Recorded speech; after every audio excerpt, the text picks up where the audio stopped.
Good morning, everybody. Today is Wednesday, February 4th, and this is the pre-market analysis.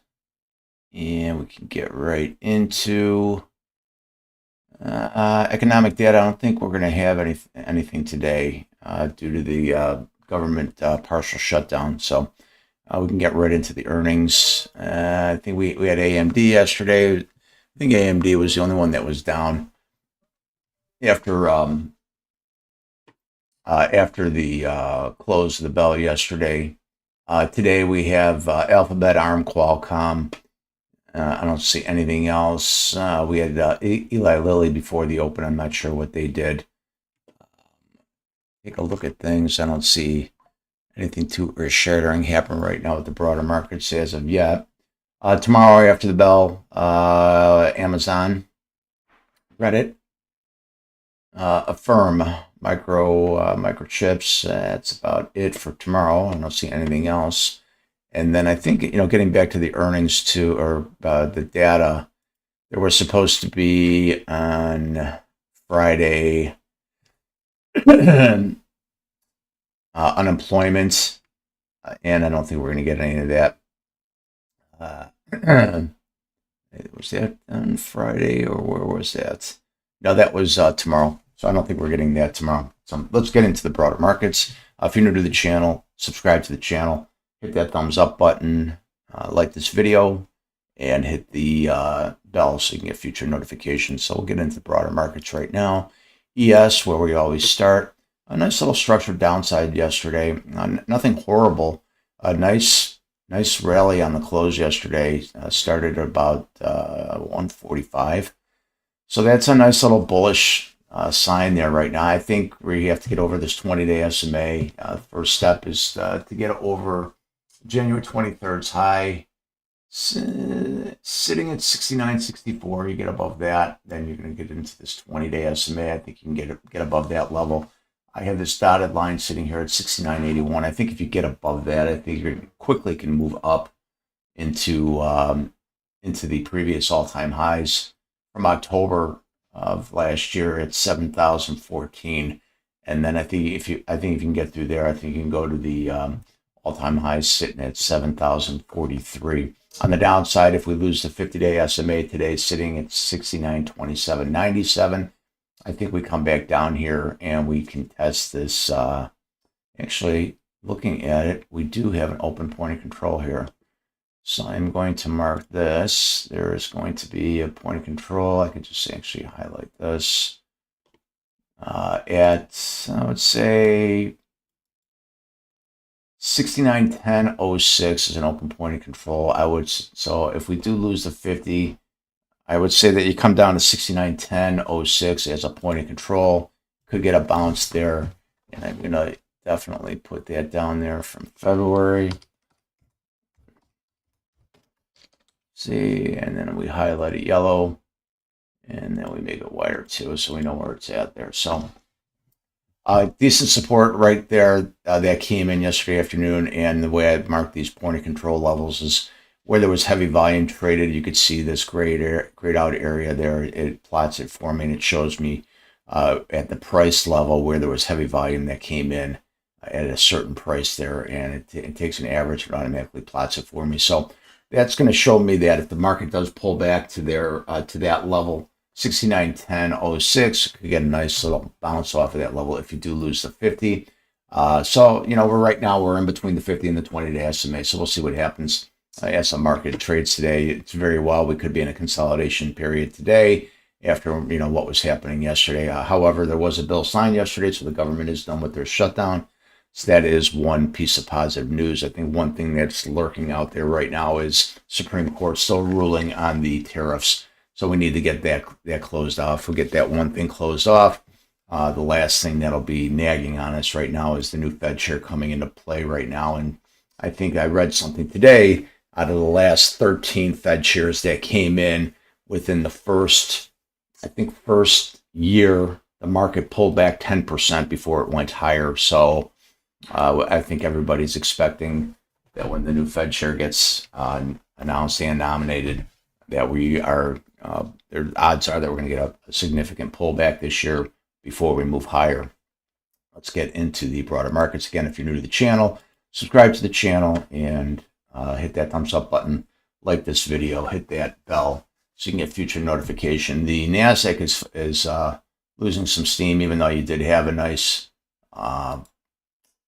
bounce on the same time, about 1:45 yesterday afternoon. I think that's about when they came out and said that the bill was signed right now. However, lost some steam here, and we are still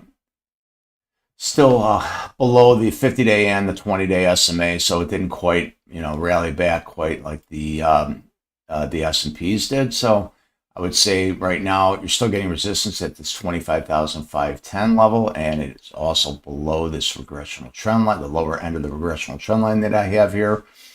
We do have a point of control level that did kind of bounce off of from January 21st, 25,204. So right now that's still holding. That's still holding strong right now, along with the September high of 25,270.75.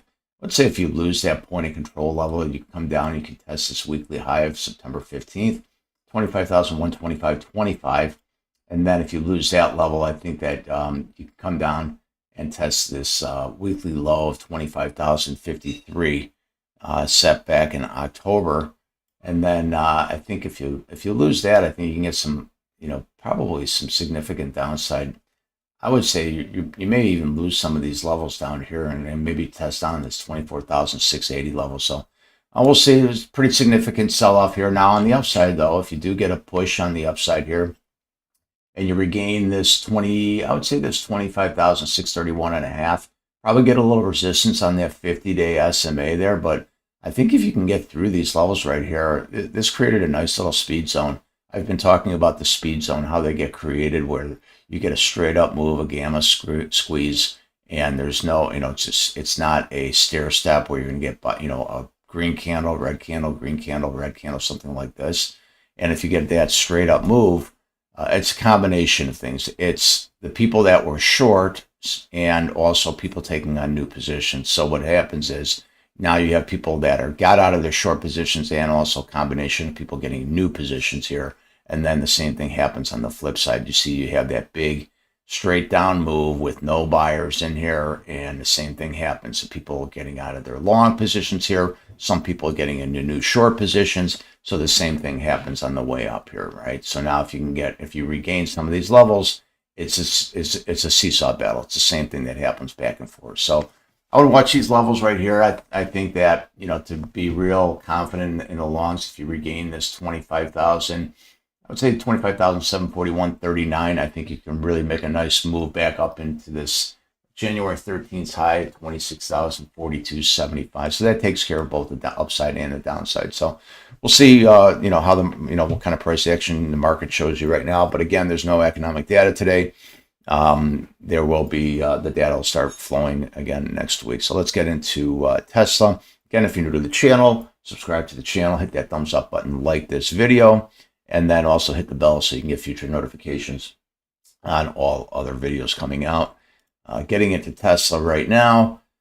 Same thing on Tesla, it's creating a lot of these speed zones here. So the same thing here. You had a speed zone that was, at first start here, you had a speed zone down, came back, covered the speed zone there. Same thing, way up, on the way up there, and then it covered it back down. Now you create another speed zone here, and it didn't quite fill it there. So, and then you still have another speed zone down here right now. So, but the thing with Tesla, we are, and I know this looks a little bit noisy right now, but this is my trading chart here. I have several charts that I can do a chart right here, clean it up. But I like my trading chart because this tells me, while I'm trading, it shows me certain levels that I can be prepared for. So let me get rid of this 420.72 level. That one is gone. So this white line that I have right here, this is a midline regressional trend line, and this is drawn from the high. And I can actually go back there. From the high we made. So I drew this regressional trend line from 499.68, and it basically plots it all the way down. And it gives me this line. So you can see the red line here, you can see the white line here, and the green line here. So it gives me that white line is that midline right now. So now we're on the lower end of this regressional trend line here. So it's basically telling me, so it's been channeling all the way down here. So now we're on the lower half of it. So it could be showing some exhaustion, right, on the downside, getting close to the end. So what I look for now so I zoom in, and so now if we can regain this level here, this 424.37, it comes in and it meets right at this midline regressional trend line. So if the market opens up and I see the price action and we pop above it and I see it hold, I want to take a long, right? I'll take a long here and I'll put my stop below this level here, 422.70. So it gives me all levels that I can take my trades, and then I can make my risk management based off of these levels, right? So, and now we'll go here. We'll take a look at something interesting on the point of controls. We have a nice point of control level that's open here since January 30th at 434.71, and that's right in line with the 20-day SMA. So I would anticipate, how I talk about this point of controls.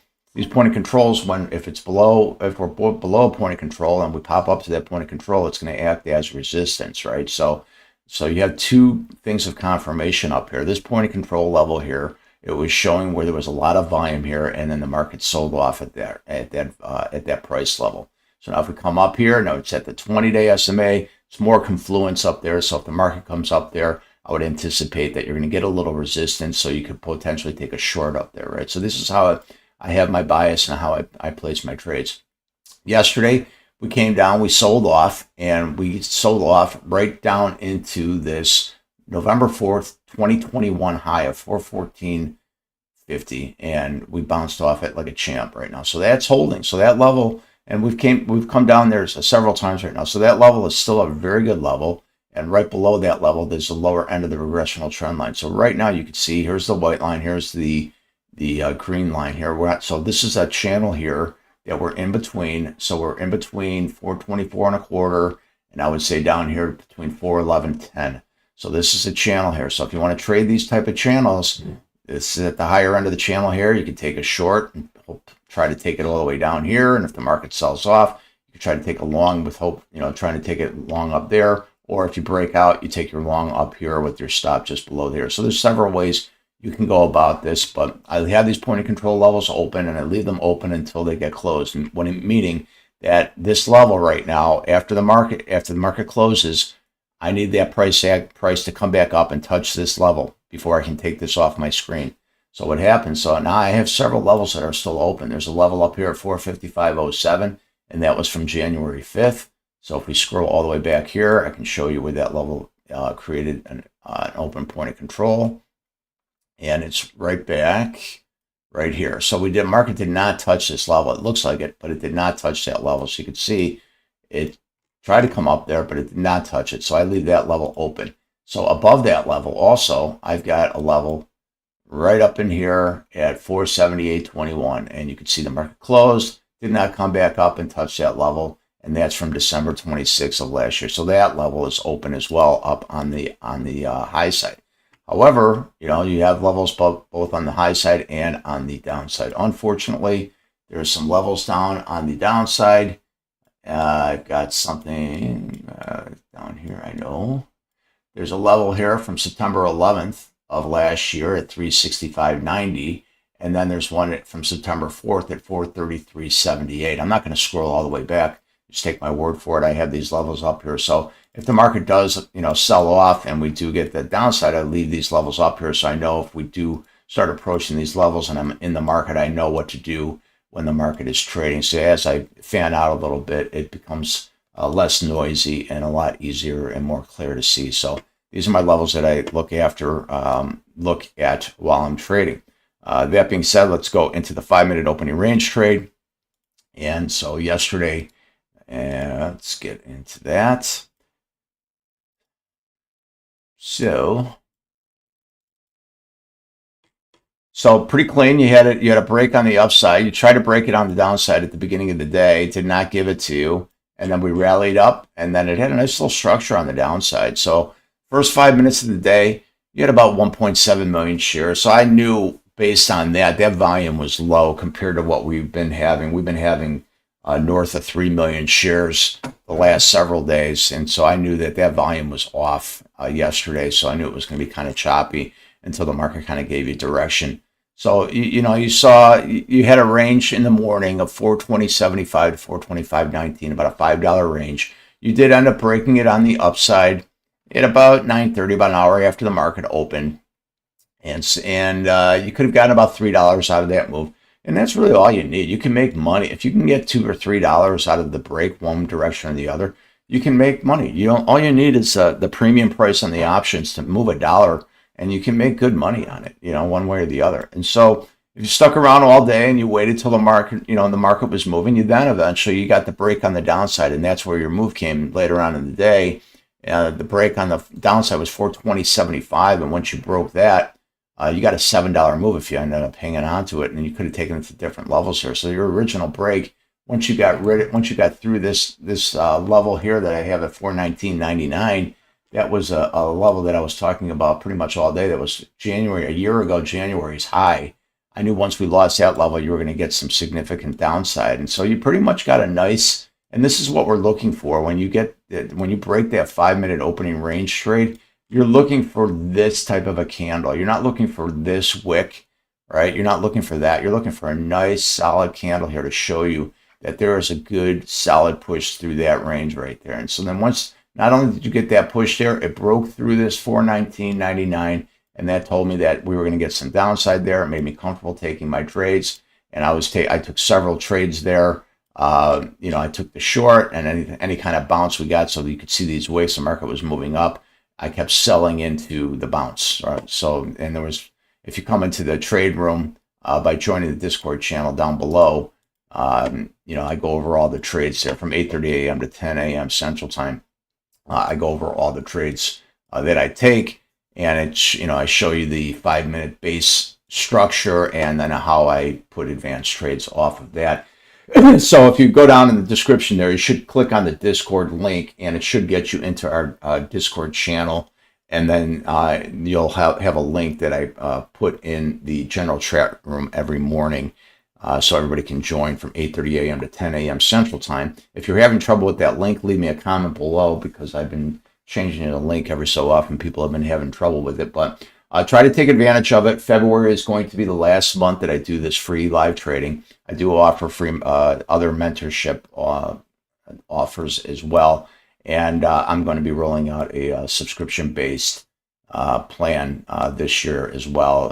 Haven't quite finished formatting it just yet, but I'm going to continue doing my pre-market analysis, and then we'll figure out something how I'm going to move forward in 2026. Also, lastly, I made a video yesterday, this week actually, regarding Tesla and the option change. So now we have 3 days of the week where we have 0 days till expiration. So I think it's great.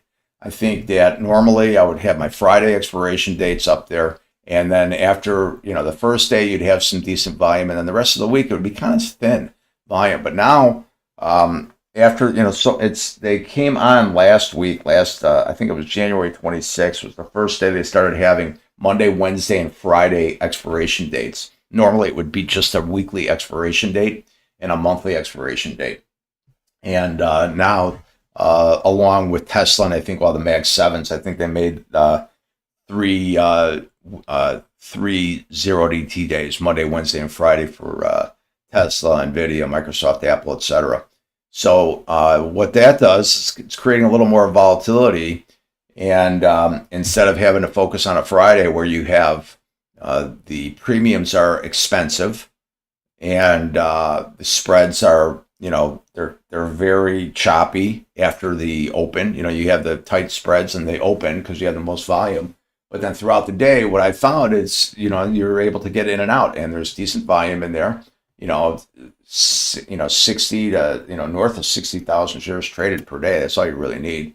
And so far, so good. So we're going to test that out again today. So today I'm going to be trading 0DT, which is going to be today's expiration dates. I'm going to start with the 420 calls and the 420 puts. So because I'm trading the expirations that are expiring today, or the strike prices that are expiring today, I'm getting in the money.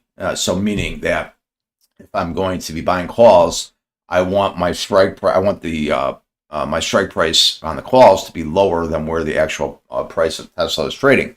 Meaning, if Tesla's trading at 421, I want to have 420 calls. That means that these calls are in the money, because if I want the price to go up on the equity. So that means that if I'm buying 420 calls, it's already in the money. That means that Tesla's already trading at 421 and change. So that's in the money. So if I were to buy 420 puts, I need that to be below the market. So that would be considered out of the money. So in order for me to buy puts that are in the money, I need to buy 425 puts. However, I am going to start the day at 420 puts because we'll see where the market is, because it's still, pretty close to the strike price. So that's where I'm going to start. You could see the market closed, and the 420 calls yesterday closed at 530, and the 420 puts, they closed at $3.15. And you can see we're pretty much hanging out right at the close yesterday. So we'll see. I'll probably adjust as the market moves, but we'll see. I'm still testing the waters out with these 0DT days, and so far so good. If I don't see everybody in the trading room, again, subscribe to this channel, like this video, and hit that bell there for future notifications. If I don't see you in the trading room, I will see everybody tomorrow. Have a great and safe trading day. I will talk to you soon. Also, leave comments below if you're having trouble getting into the Discord room, or if you want me to cover anything else, or if there's other questions you have. Thanks. Have a great day. Bye.